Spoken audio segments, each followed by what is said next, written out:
this is Rick Brandenburg for North Carolina State University Turf Bugs and Rock and Roll. And one of the projects we're getting ready to initiate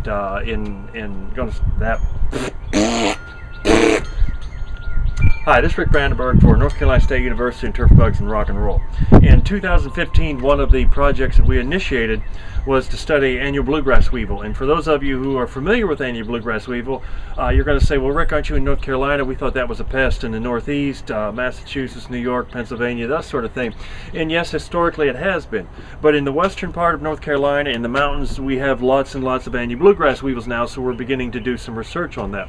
And it's one thing that I've talked about in the past, but this ecosystem that we manage called turf grass, whether it be sports turf, golf courses, home lawns, whatever, is constantly changing, constantly modifying the pests that are in it, and everything else, and as well as the cultivars and the products that we use. And in my 30 years here at North Carolina State University, when I first came here, mole crickets and fire ants were just getting into the state, and now they're spread in a lot of areas. And that was really due to an introduction in Alabama and in Georgia, where they've moved into this state. 25 years ago, we started seeing oriental beetles in the mountains, and they moved down from Pennsylvania down into the Appalachians, and we've seen that. So we've seen a lot of pests change, and some of these are introduced pests that have slowly migrated into the state. Other pests such as billbugs, I think that's just a reflection in warm season turf grass of changing products and the spectrum of these products. And we're seeing a lot more fall armorworms, and I just think that's a shift that we're seeing the strain that prefers grasses such as Bermuda grass, and we're seeing more of those.